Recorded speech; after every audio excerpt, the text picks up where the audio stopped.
예, 선배 동료 의원 여러분 반갑습니다. 의총을 오랜만에 하는 것 같습니다.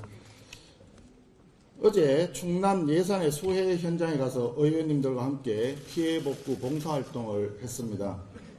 어제가 대서였습니다. 1년 중 가장 덥다는 대서였는데 땡볕 아래 수고해 주신 의원님들 전부 진심으로 감사하다는 말씀을 드립니다.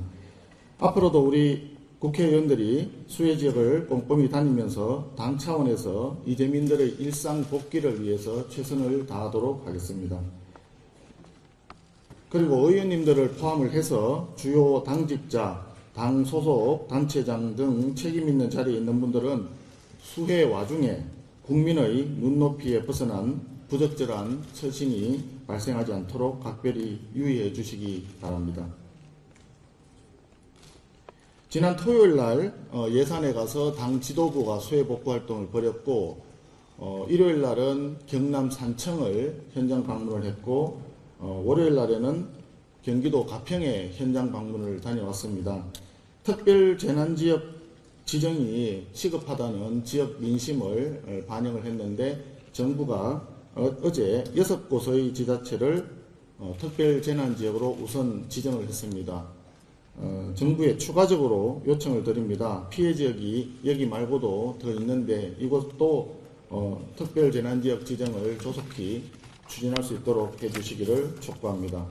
그리고 현장에 가보니까 파손된 도로도 복구를 해야 되고 그 다음에 쓰러진 비닐하우스라든지 그 다음에 각종 물에 젖은 가재도구를 처리하기 위해서 중장비가 굉장히 시급합니다. 심지어는 생계에 필수적인 물도 부족하다고 하고 있습니다. 정부에서는 이런 부분에 대해서 재난예비비 선집행을 포함한 적극적인 재정지원 방안을 추진해 줄 것을 촉구합니다. 그런데 이 와중에 대통령실에서 굉장히 이상한 브리핑이 나왔습니다. 잃어버린 23시간 관련해서 세종시의 재난 컨트롤 타워가 작동하지 않았다면서 책임을 묻겠다라고 합니다. 재난 컨트롤 타워는 대통령실이다라고 이재명 대통령이 당시 더불어민주당 당대표 시절에 강력하게 얘기했었습니다. 더불어민주당 의원들도 야당 시절에 숱하게 주장했던 말입니다. 전국 각지에서 국민들이 폭우로 쓰러져 가고 있을 때 이 나라의 대통령, 국회의장, 국무총리, 비서실장은 감자전을 먹으면서 무슨 파냐, 우리는 현장파다 하면서 희희낙낙하고 있었습니다. 과연 이 나라의 재난 컨트롤 타워라고 할 수 있겠습니까? 이제 와서 지방자치단체장, 그것도 야당 소속 지방자치단체장에게 컨트롤 타워의 책임을 떠넘기는 것은 대단히 비겁한 태도입니다. 국민과 함께 강력히 규탄합니다. 이재명 대통령이 국회에 내일까지 안규백, 정동영, 권오을 그리고 강선우 후보자 4명에 대한 청문 보고서를 송부하라고 최후 통첩을 보내왔습니다. 국민을 우습게 보는 임명 강행입니다. 입법권을 남용하는 의회 독재를 넘어 인사권을 남용하는 행정 독재가 시작이 되었습니다. 여러분이 잘 아시다시피 안규백 국방부 장관 후보자는 14개월만 복무하면 끝나는 방위병 소집을 22개월을 했다고 합니다. 속 시원한 해명은 되지 않았습니다. 병적 증명서만 제출하면 깔끔하게 국민적인 의혹을 해소할 수 있는데 끝까지 병적 증명서를 제출을 하지 않았습니다. 지금까지 유사일에 국방부 장관이 자기의 병적 증명서를 제시하지 못한 사례는 처음입니다. 50만 대군을 이끌게 될 국방부 장관으로서 도저히 이해할 수 없는 국민 눈높이에 맞지 않는 처신을 한 것입니다.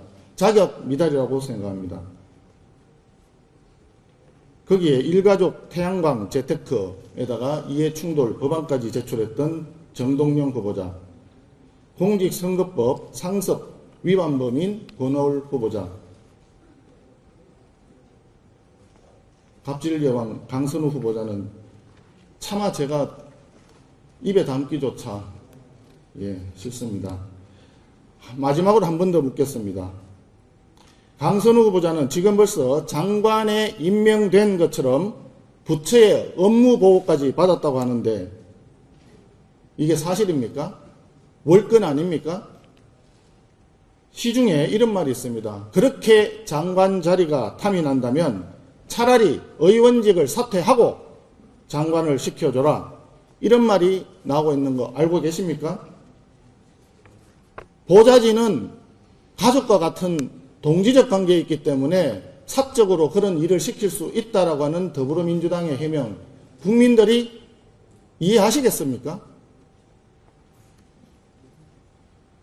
여가부에 경고합니다. 장관 후보자에 대한 불법적인 업무보고 즉각 중단하십시오. 그리고 강선우 후보자는 인사청문회를 하루 더 실시할 것을 더불어민주당에 공식 제안합니다. 장관만이 아니라 이재명 정권의 인사 전반을 보면 인사검증 시스템 자체가 존재하지 않습니다. 강준욱 국민통합비서관은 최근 저서와 SNS를 한 번만 살펴봤더라도 임명할 일이 없었을 것입니다.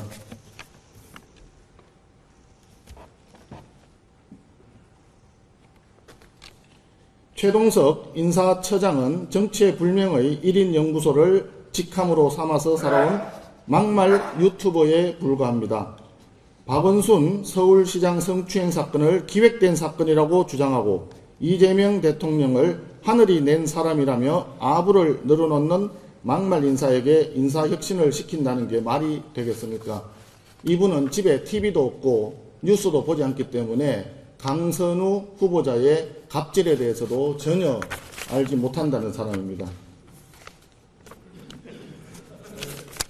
맞습니까?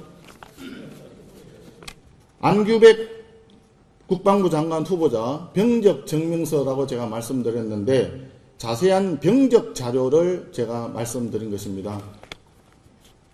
아주 간단하게 나와 있는 병적 증명서는 나왔지만 제대로 된 소상하게 내용을 밝힐 수 있는 병적 자료가 전혀 제출되지 않았습니다. 이재명 정부의 인사검증 시스템 왜 이렇게 무너졌겠습니까? 검증의 책임이 있는 민정비서관, 공직기강비서관, 법무비서관에 대통령의 범죄에 대한 변호인단을 집어넣고 인사비서관에는 성남, 경기 라인 측근을 꽂아넣은 결과 아니겠습니까? 이재명 대통령에게 진심으로 조언합니다. 물소대 작전 운운하지 말고 국민의 눈높이에 맞는 사람을 등용하는 인사 시스템을 바로 세우기 바랍니다. 그렇지 않으면 국민의 분노가 이재명 정권을 향해서 물소대처럼 달려드는 것은 시간 문제가 될 것입니다. 감사합니다. 지금부터 저희들 질문을 진행하겠습니다. 언론 및 보좌진 여러분의 협조를 부탁드립니다.